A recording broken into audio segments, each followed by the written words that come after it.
aabot ng 10 million euros yung acceptance fee ng legal team from sitting at the top of the world na sisipain niya kung sino, pati Diyos, lahat. Pope, Minura, from that summit, ngayon nandoon siya. Sana ma-depress nga siya. Maramdaman niya lahat ng pagkakamali niya na ginawa. Pag may police visibility, yung criminal, teka muna, may police doon. Marami ka ng crimes na ma-prevent. In short, what do you want to see from BBM, President Marcos Jr. in his legacy years, and realistically, where should he stand on the 2028 question? Magiging part ng legacy niya na pinakulong niya si Digong. Na-restore yung democratic space. Pakaulan si Sen Laila. Sa akin, kota na yun. The senior was vilified for being a strongman, pero the junior was the one who restored democratic space. Nanalo siya noong 2022. We were expecting the worst na continuation ito ng Duterte years. But iba'y nangyari. Welcome back dito sa latest episode ng Pilipinas 360 Degrees. Kasama natin ulit si Senator Trillanes. Thank you very much, Senator. In the previous episode, of course, napag-usapan natin yung Show Me the Money Trail, basically, at saan galing, I mean, of course, without spilling the beans, yung basically, how did you connect the dots dito sa mga alleged ill-gotten wealth ng mga Duterte? Kasi parang dami ng pera eh. Hindi naman daw kaban ng bayan na ginamit sa mga travels ni Sara.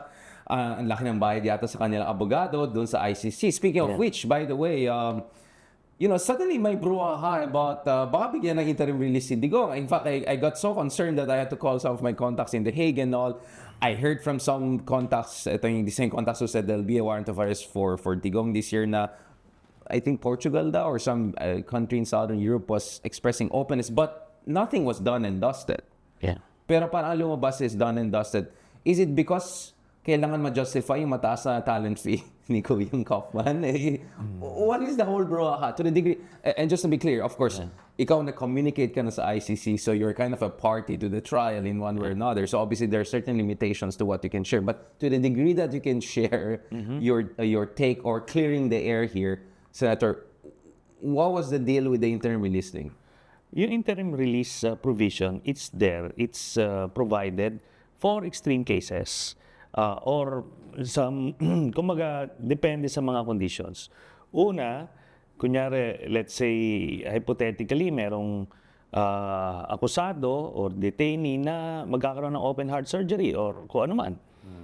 Hindi naman magagawa yung procedure na yun doon sa So, kailangan interim release doon sa ospital.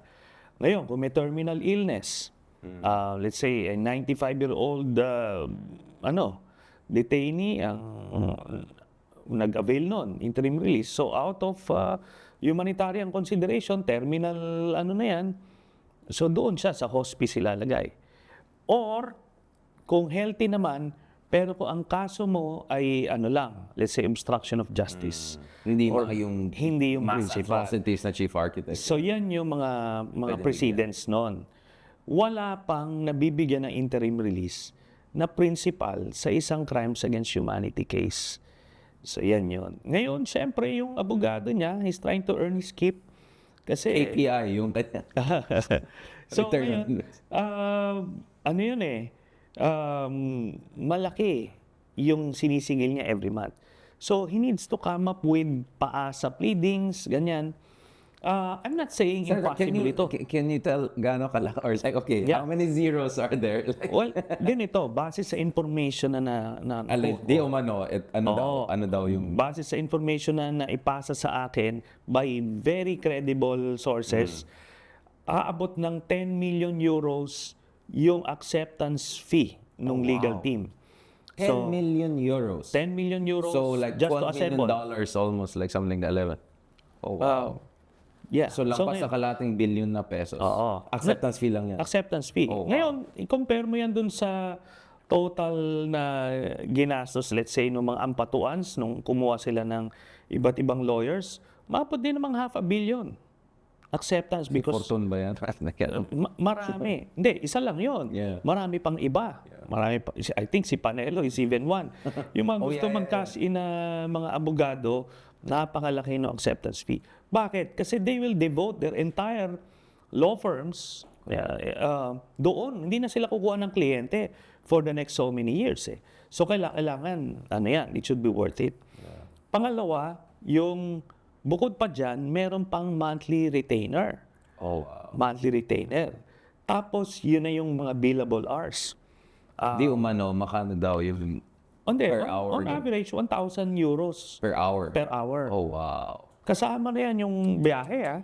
Kung nagbabiyahe, let's say, si Kaufman from England to The Hague, yung total travel time niya from lumabas siya ng bahay, nag-plane, Nag-shower, lahat, nag-toothbrush. hanggang doon, binibill yan. Oh, wow. Per lawyer, may mga staff pa.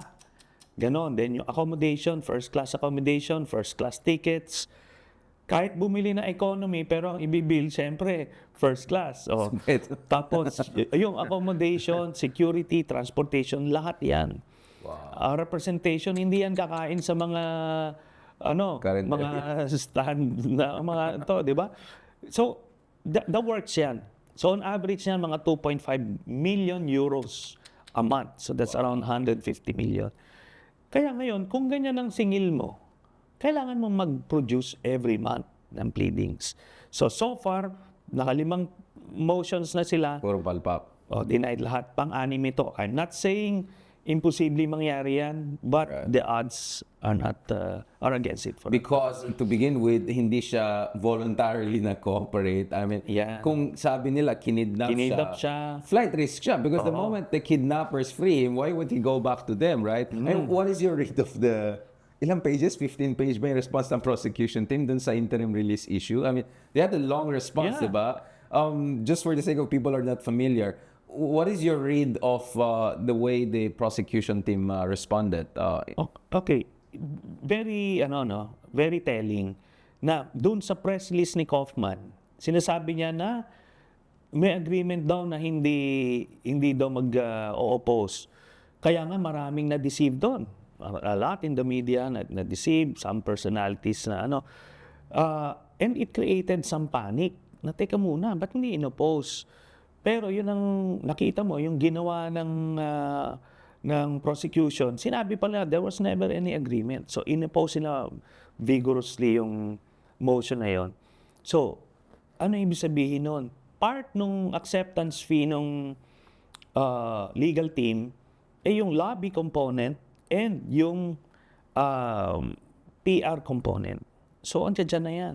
Then, kasama na ngayon yung fake news at kung ano-ano. Kaya kailangan natin din maging vigilant dun sa information na nakakalap natin. So, yun. So, you're quite confident na mukhang malabi yung interim release. And as far as the health of the president is concerned, it's taken care of. I mean, first world ang facilities sa Hague, no?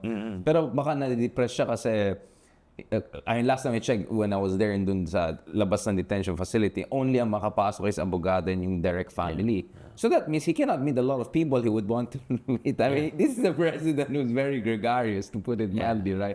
Baka naman na-depress daw siya kaya gusto niya ng interim release para ma-meet niya yung mga ibang kaibigan niya sa buhay. I'm sure. And dapat ma-depress lang siya. No? Kasi yan na yung part ng penance eh. The penance starts not with the sentencing, but now, ano siya. Palagay ko, doon pa lang nung on the way to The Hague, nag-crash na yung mundo niya eh. Na from sitting at the top of the world na sisipain niya kung sino, pati Diyos, lahat. Pope, minura, from that, summit, ngayon ando doon siya. So, sana ma-depress nga siya. Dapat, para maramdaman niya lahat ng pagkakamali niya na ginawa sa buhay niya. Well, speaking of that, Digong is just one side of the coin, no? He could be he's allegedly the mastermind dito sa budol, drug war, whatever you want to call it.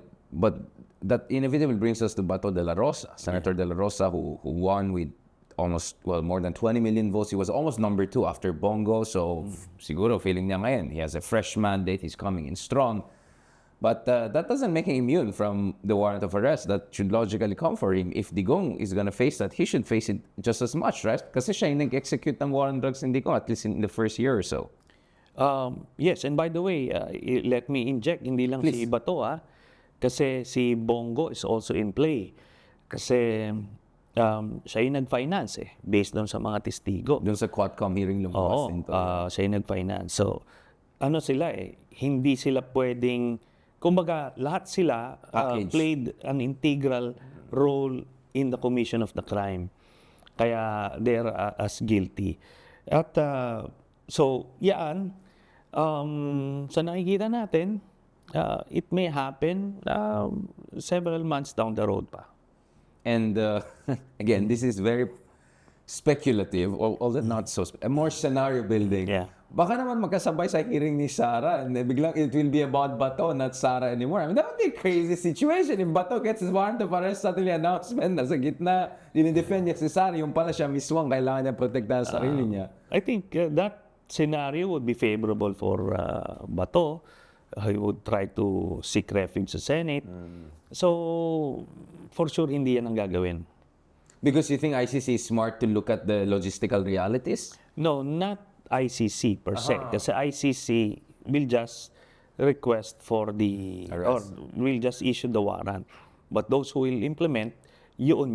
So, in the case ni Digong, he was arrested dun sa worst place na ma-arresto siya.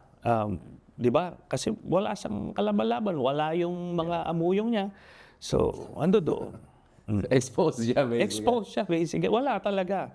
Di ba? It was only Medialdea who tried to intervene. O di nagapos Si tuloy. Manila, di ba, sinapak ba niya sa so, police na may... Yun na yun. That's the worst place for him to be arrested. And yun. Ngayon, I think the law enforcers would know kung ano yung worst place for So they'll Bato try to to be catch you when your pants is down, basically. Something like that. Baka habang nag-mountain trailing, habang nag-shopping, I don't know, in Singapore, ganun. Again, the reason I'm talking about is because it could happen, right? Like, because puro lahat tayo nasa focus sa impeachment, Sara, etc. But Bato is still in the mix.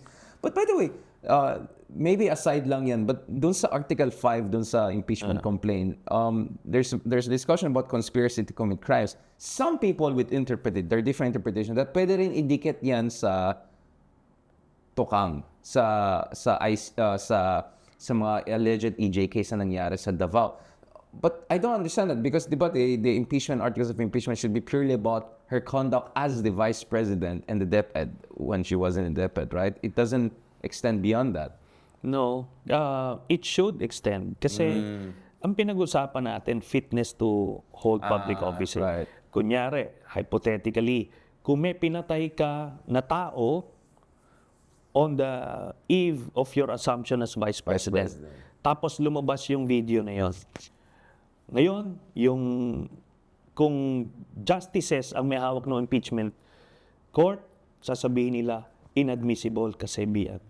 Kaya nga papasok yung political and policy components. Na pinag-usapan natin previous So, episode, yeah. mas may latitude, may liberality. So it could be ICC adjacent in a sense that kung i-expose ng impeachment trial yung mga alleged tukangan, that could be relevant also to the... Because some would say, shouldn't Sara be also one of the chief principals? Kasi, yes, hindi siya Bato, hindi siya nasa kabinete ni Digong, but she was in charge of the biggest city in the country. Yeah. She should be, no? And I'm sure she was part of it nung mayor siya. But excuse me, unfortunately wala pang enough corroborating evidence para lumagpas sa threshold na 'yon. As far as she's concerned. The principal architect Yeah. in terms of threshold to that. But nevertheless, that raises bigger questions, right? Because the ICC is about yung mga principles ang tinitignan. Could be 6 people, could be 11 people max or so, or could be just 1 or 2 persons, right? Although ang basa natin is at least half a dozen based on dun sa redacted documents na nakita natin sa ICC. But having said that, obviously, Senator, the issue of mass atrocities is about tens of thousands of unexplained deaths or deaths under investigation, to put it technically. So that means maraming sangkot dito, including non-principal people, mid-level people, which brings me to the issue of security sector reform at yung trabaho ng DOJ. So from what I understand, Secretary Remulla, outgoing DOJ Secretary Remulla, said that bukas na ang DOJ ngayon dun sa protection of the witnesses. He admitted na dinoktor yung mga documentos, including sa Davao. New PNP Chief Torre also mentioned yung mga kababalakan na nakita niya when he was based in Davao as a PNP chief. What should be the next step in terms of dealing with the other layer, the next layer of the drug war, yung budol war na yan, yung mga ibang officers na involved, at yung libo-libong sa ating mga kababayan na namatay under suspicious circumstances? What should be done there? Ang na-mention mo nga yung security sector reform. Yeah. So importante diyan yung accountability mechanisms. Hindi naman pwedeng yung let's say yung mga nagkalabit nung 6,000 na deaths during police operations. Ando doon pa rin sila eh. Hindi man pwedeng gano'n na lang yon. Kahit sabihin mong, hindi, inutos sa akin. Yeah. Teka, you're supposed to know what's a legal order or not. But they did it anyway. Dapat may consequence yun. Di ba? Kasi, ano na yun eh. Biruin mo yung nagnakaw ng let's say, isang saging, ikukulong mo. Yeah. Ikaw yung police, pero ikaw, meron kang binaril na inosenteng tao, parang hindi naman yata napatas na setup yon. So kailangan nilang managot. So actually documented lahat eh. Sinubmit nila yung 6,000 officers and non-commissioned officers na involved dun sa operations na yon. Mahabang proseso lang but kailangan gawin yon para yung susunod na generations of policemen, mag-iisip na kayo. Kunyari, someday may presidente dumating na ganyan, ulit. God forbid. God forbid. Gagawin ulit yung war on drugs 4.0 kung ano man. Dapat, you should have the moral fortitude to say no. So, i-Duterte proof natin, kumbaga. Yan, natin. Yun na yun. So, kaya importante yung security sector reform, particularly strengthening yung accountability mechanisms. Nandiyan yung internal affairs, dapat yung CIDG. Kasi walang ganong agency ngayon sa PNP na focus lang sa mga transgressions ng police officers.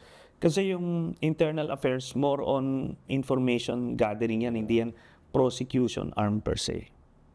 And in terms of yung mga NAPOLCOM, yung mga ganun, natanggal na yung mga DDS. Kasi, President BBM had this cabinet reshuffle, right? And some people were saying, oh, well, mukhang it didn't go far enough. Some people are wondering what's the wisdom. But at least one thing I saw is natanggal yung mga DDS elements. I mean, the Duterte, Menardo Guevara was a very questionable hangover for quite some time. And, there were also a couple of people I heard, kanila nakita ko si Kalinisan na was now in charge of NAPOLCOM. I was hearing from a lot of people that there were a lot of people in NAPOLCOM before na holdovers in Digong. Kasi part of security sector reform is you make sure the bad people or people are not still sticking around. What is your read of that in terms of the reshuffling and cleaning up the president is doing right now? Well, those are good steps. Pero meron kasing ibang naiwan pa, holdovers, kasi may security of tenure. Ngayon, ayaw naman kasing i-disregard na lang yung rules of the game, ika nga para lang ma-purge itong mga taong ito, then hindi ka na iba sa ginawa ni Duterte. So, pero ganun ang ginawa niya Naglagay siya ng mga, kumbaga yung rear guard action ni Digong, naglagay siya ng mga tao na may security of tenure para maproteksyonan siya. Alam mo, ang pinakang na lang dito, ang mga blessing was, remember si Kalida, gagawin dapat COA. Dating Solicitor General. Buti nilang he got so sick, hindi, otherwise, may 7 years, yan. So, gagamitin yan to harass the administration. So, yan, si Martires, nilagay yan for a purpose. So, and meron pa rin sa NAPOLCOM. But I think marginalized na lang. But sa PNP per se, ando doon pa rin yung mga pro-Duterte na part ng sindikato niya hindi pa totally natanggal. Meron pa rin naiwan. Which brings me to General Torre. I mean, I'm not saying this because we're friends, but to be honest, Senator Trillanes, I mean, everyone talks about T3, yung Tulfo 3 na hindi nangyari. Good morning kay Sir Ben Tulfo. T2 nangyari. But the other T2 I talk about is yung dalawang matapang is one is Trillanes, one is Torre. I mean, fairness to General Torre. I know maraming inggit sa kanya. I mean, we all know, like, pinapaganan pa siya ng mga ibang cabinet members. I don't want to talk about it, but in fairness to the guy, right? I mean, for him to go to the Commission on Human Rights and say, boss namin ng Commission on Human Rights on human rights issues, based on my own interviews and discussions with him, the risk he took, personal risk he took, operational risk he took with Kiboloy, with Digong. Of course, there are many people involved. We know that. And, you know, but nevertheless, siya yung mukha ng more accountable, rule of law-based Philippines. First of all, what do you feel about General Torre now appointed as PNP chief? Because for a lot of us, that would have been the important indicator of what this administration wants in terms of accountability and rule of law. But also in terms of what do you think are challenges ahead for him and your advice probably for him? Let me just start by saying napakaswerte ng Pilipinas na merong General Torre at this time sa Philippine National Police. Kasi alam mong meron siyang moral compass, no? It's working properly. Alam niya yung tama na gawin. Alam niya yung duty sa kanyang bansa at may balls to back it up. Minsan kasi even I know of AFP and PNP officers, alam naman nila yung tamang gawin. Pero hindi lang ginagawa kasi they didn't have the balls to back it up. So, yun. Yan yung si General Torre. And makita mo, hindi lang ito as PNP officers. You can imagine if you have a PNP chief, third senator in the person of General Torre, siguro naman at the very least, at the very least, at least maano niya yung was this image ng ni Bato na, di ba? At least ma-neutralize niya. You need to have a General Torre in public service, not only as a para yung dangal ng PNP ay ibabalik. So ano siya, very fortunate ang Pilipinas. And what do you think should be his priorities in the country? I mean, we'll have him up on this show soon. But from your perspective, ano yung mga dapat? Hanggang 2027 pa yata siya, di ba? Sa pagkaalam ko. Anyway, he has a year or two at least. Ano sa tingin niyo yung mga priorities in the coming years? Aside from yung mga operational issues, if ever, may warrant of arrest kay Bato or whatever. Maraming kailangang ayusin. Hindi enviable yung kanyang position. Like si Bantag is still at large, yung couple for high-profile people. So, pero bukod dyan, kailangan yung structural changes yung mangyari. Yung orientation ng kapulisan. Marami ng nag-change ng pananaw. But marami pang pwedeng gawin. Ang daming scalawags pa rin eh. So, pero nakita mo sa kanya at every turn, nire-relieve niya yung mga tao na yan. So, I think he hit the ground running. Marami siyang ideas at ginagawa niya ito. He may not be able to do that during sa tenure niya as chief PNP, but at least substantially marami siya magagawa by all the shields. Yung isang pwedeng gawin dyan, talagang balikan yung sa training and recruitment. Doon pa lang kailangan inculcate talaga. Ano ba yung trabaho ninyo? Ayaw naman natin yung maging masyadong tolerant na policeman, pero alam mo talaga yung linya eh. Alam mo yung kailangan mong gawin, di ba? Tapos, itong move to have more policemen sa ground, patrolling the streets. Alam mo yung sinasabi ni Sara, CCTV na lang. Hindi pwede yun. Kasi deterrent nga eh. Iba yung pagka may police visibility, yung criminal, teka muna, may police doon. Marami ka ng crimes na ma-prevent just for having a policeman standing there. Maaaring sasabihin, wala namang ginagawa itong mga, wala. Pero Yung impact niyan sa mga criminal malaki. Psychological. Tapos yung response time, kasi kung meron ka sa ilang kanto, di mas mabilis yung response time. So magandang approach yun. And dito mo makikita na si Sara talagang makakontra lang, ano, yung may masabi lang, Pero medyo sablay din yung the way like she was trying to explain sablay nga eh. Sobrang sablay. Makakontra lang siya kay General Torre kasi si General Torre yung gumapos sa tatay niya eh. Kaya parang lahat ng gagawin nito mali. So, doon mo makita. Tapos ganun yung mindset niya. She was trying to explain it. Imagine mo, kung presidente to ng Pilipinas, tapos ganun ka sablay, no? May problema talaga. and parang naging defensive ka dahil minsan parang, ano ulit ang sinabi? Like, hindi ko na-gets. Like, she's not even, like, at least si Digong, I mean, I'm not saying redeeming it, but at least si Digong medyo nakakatawa, medyo spontaneous. At he could get the message. Ito hindi talaga, how did she even become a national level politician? Which I think is unfortunately a reflection of malaking pa tayo dun sa mga kailangan natin puntahan, diba? It's because of na-cultivate nila yung cult following. Na anybody na may ganong apelyido, parang automatic na yun. Yung Rodrigo Roa II, mukhang the other day, nagsiscript lang siya doon sa ano ng Davao, di ba? Mali-mali pa. Bati yung hammer yata. Igay mo yung hammer, mga kalagay sa script, tapos pumunta yung staff. Sir, ito pa. Like, oh my God. Like, and Davao is one of the most progressive, advanced cities in the country. Ayoko rin mga persona non grata. So, I'm all respect and love for Davao City. But we deserve better than that, Senator. The reason I'm talking about this is because this is the last part of our discussion.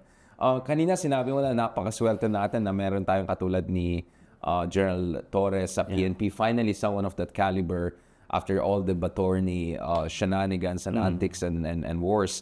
Pero swerte din tayo, aside from having people like you fighting for democracy and all, swerte din tayo katulad for having someone that you also met, Vico Soto. Immediately sa outtaking niya, sabi niya, ayoko na pag-usapan 2028. Whenever he's asking about his ambition for 2028, he says, kaya nga nagiging trapo ang tao. You always push them to run for a higher office or another office. Yun ang trapo mindset. I love it when he did that. So we're lucky to have this kind of transformational, almost transcendental kind of leaders and all. Nevertheless, of course, I wish the best for Vico if he wants to take a rest from politics. Baka gusto niya magturo rin sa NCPAG like you or ASOG or something. Maybe before he'll make his next decision because he's too young to run for VP or presidency, right? And if he doesn't want Senate or Congress, then maybe mag-break muna siya. But having said that, 2028 is approaching us very, very fast. And as we speak, obviously, Senator Trillanes, you have been very clear about Riza na. Yeah. And in fairness to Senator Riza, she also made it clear na bukas siya to be the standard bearer. Having said that, and again, I'm saying this purely in the spirit of democratic pluralistic discussion, there was this meeting between Bam and Lenny just the other day, and the letter, very heartfelt letter from Bam's daughter to Ma'am Lenny. Mayor Lenny also got the ground she hit the ground very fast, doing all the right things first day, first 24 hours pa lang. So there now even discussion, maybe it's going to be Lenny Bam, or maybe even Bam. He did very well. He was number 2 in the Senate. Actually, sana tumakbo ka na lang Senato. He had more important things to do. And so, but before talking about 2028, can we go back again to 2025? Because it produced some very interesting results. You made it a competitive race under almost impossible conditions. That 40-60 split was unthinkable just a few months ago or even before elections. In the case of Bam and Kiko, top 5. 20 million votes in the case of Bam. More than 15 million votes in the case. Si Kiko daw, para akala niya fake news, number 5 pa rin siya. Kaya tuloy, ito ang Senado. Anyway, and then Akbayan, number 1, right? So, many interesting things happening, Senator. Are we seeing finally some sort of mga inklings that baka the Philippines is ready to go to the next level? And that 2028 actually could be really an exciting space for kind of an interesting kind of politics. We're still in the process of assessing what really happened. Kasi baka kasi fluke ito, baka it's a glitch or a random thing. titignan natin kung ano ba talaga ang mangyayari. Or part glitch, part also structural changes. Yeah. Or part na talagang dynamic na Yeah, yung exactly. electorate natin. So, we're in the process of evaluating that. But we need to keep our feet on the ground, Yeah. continuously getting the right sense of the public pulse. Pero, kailangan na nating magsimulan yung groundwork. Right. Yung sa pink naman kasi, yan, napo-float na si Senator Risa, Senator Bam, si Mayor Lenny. Yeah. Any of them, I'm sure will do a Great good job as president. Pero ang nakikita ko kasi na nagmamatch dun sa times ngayon na talagang kailangan mong sumagupa ng mga masasamang mga elemento, ayun si Senator Risa. No holds barred. Kasi iba yung peacetime president, yan yung wala kang posisyon sa iba't ibang issue, that they represent that. Pero kasi we're living in such dangerous world right now na kailangan merong taong kayang sumagupa, and they should be able to show that now before they are president. Hindi yung pagdating mo doon hindi ka sanay sa sagupaan. Paano 'yon? 'Di ba? I'm not saying these people are cowards, but where do you really stand? 'Di ba? Sa mga controversial issues. Me as a voter, as a citizen, yun ang hinahanap ko sa leader na nakikita ko kay Senator Risa na hindi ko nakikita kina Mayor Lenny at kay Senator Bam. What if the argument is that, well, Bam did very well, for instance, or Kiko also, is because they focus on gut issues daw. Education, health, baka yun daw ang hinahanap ng mga voters. Ako naman, it's not mutually exclusive, right? You can do both. It's not like Senator Rizal Tiveros did not discuss those issues when she ran for Senate. Hindi.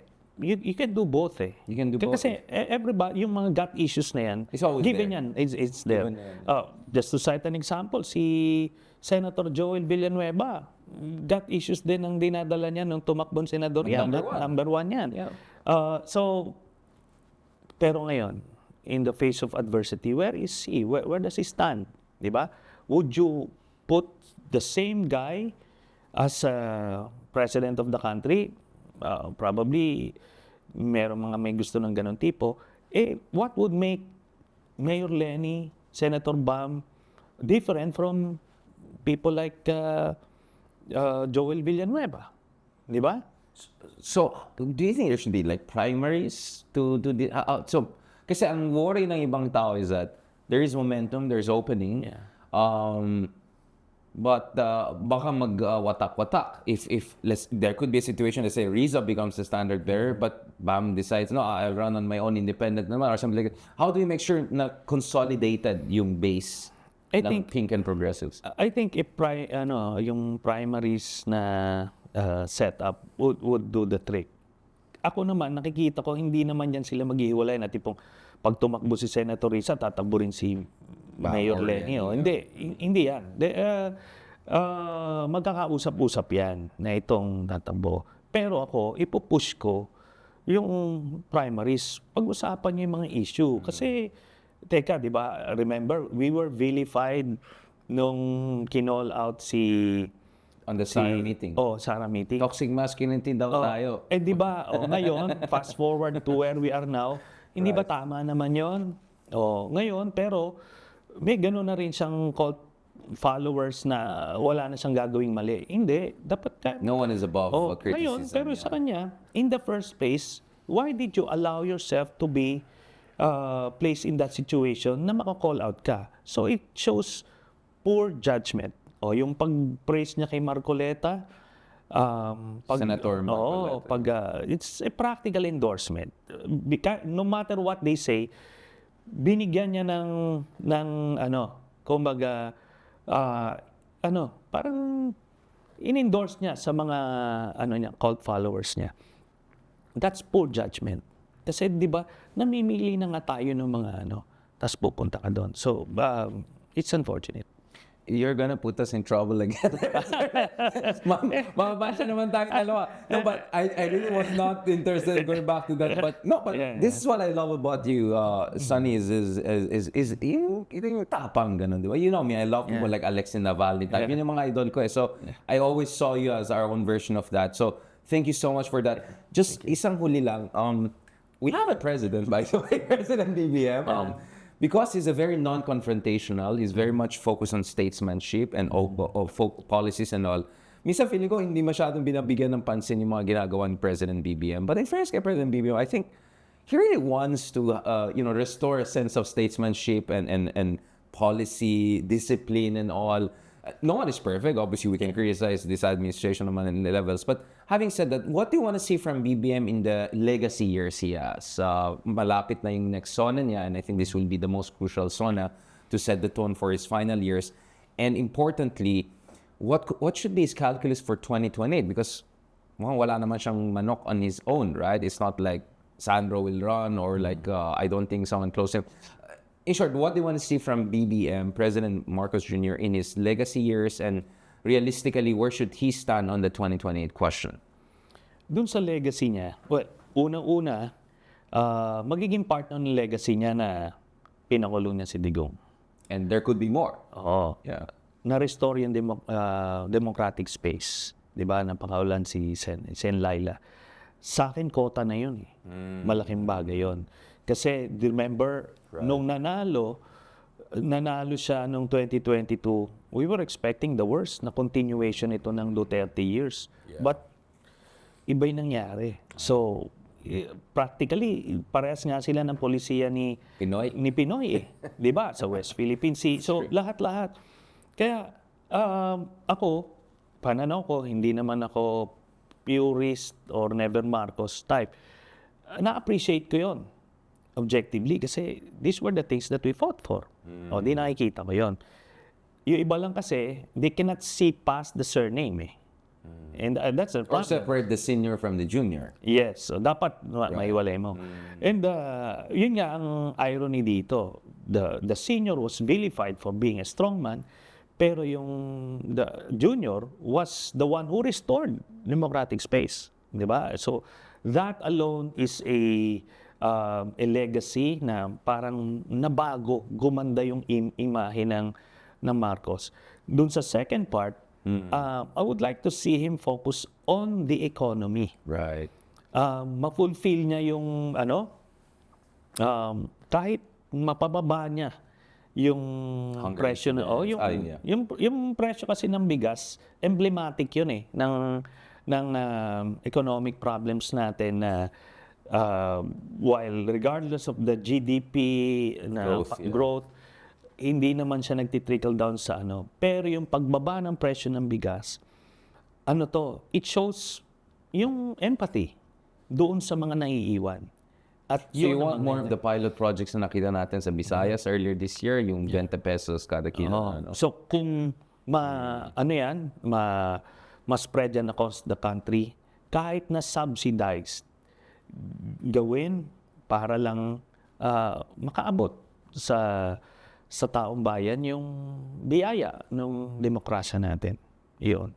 Well, thank you for that because actually our previous episode was with Secretary Kiko Tio Laurel. So we discussed that issue and he was saying, please give me a bit more time, konting patience lang, we're moving in that direction. And also tinutulungan daw yung mga magsasaka in terms of finance, infrastructure. And how important do you think is also the infrastructure issue? Kasi I remember during Pinoy's time, ang dami nagalit sa admin niya because of the traffic situation. Na ginamit ni Digong yan. Di ba sabi ni Digong, hindi lang niya, obviously budol, diba? Sabi niya, wala nang krimen. Pero isa pang sinabi niya, mawala ng traffic, ayusin niya yung traffic. And then after 1 year, minumura niya na yung traffic sa... Do you think it matters for President BBM to also oversee some major projects? Because I think the subway project, the first stations will come up before he steps down, right? So do you think those things are also important in terms of setting the tone, the Philippines rising, fixing our infrastructure? I believe so. Ito naman mga long-term projects ito eh. Yung may MRT na hanggang sa San Jose del Monte, marami. So, yung mga Pinoy, hindi naman nila makikita kaagad na maralasap yan. But yes, yung mga infrastructure projects, I think that Marcos Sr. was known for that, and mukhang meron siyang in store din na ganito. I think magkakaroon Marcos Sr. had 21 years, but this guy, Marcos Sr. had 21 years. This one has 6 years 6 only. years. So, mayroon din yata siyang plano ng mga major infrastructure projects, mga legacy projects, para matatandaan in the future. So, maganda yun. Basta, ito lang, ang problema kasi dito, while he's doing that, may gustong magpatalsik sa kanya. So, that's a challenge, really, sa isang administrasyon. And pinakahuling point actually, as for 2028, do you think a kind of a, I don't want to call it unity, but some sort of a coalition, anti-Duterte coalition, pro-Philippines coalition, do you think that's naturally the way forward to make sure hindi makabalik ang mga Dutertes? I think that should be the way forward. Kasi yung mga pinks, we have to, alam mo yung karamihan dyan, they posture na inclusive sila, and yet gusto exclusive na ganito. Cancel culture, yeah. Hindi. And yung magiging kandidato for president ng 2028, kailangan na naisipin niya na magiging presidente siya ng mga Pilipino, hindi lang ng mga loyalists, ng mga pink, or ng mga DDS, lahat. So kailangan yun, lalabas ka sa echo chamber mo, lalabas, kumaga, unifying figure ka. At yun dapat. It should be the only way to go. And alternative niyan, you'll have a return of the Dutertes. On that very stark warning, but at the same time, counsel for kind of Team Philippines for 2028. Thank you so much, Senator Trillanes, for your fantastic conversation. Join us again for the latest episode ng Pilipinas 360 Degrees. Kausapin naman natin other important officials and policymakers. And of course, isa dyan, hopefully, si General Torre. Maraming salamat and talk to you soon.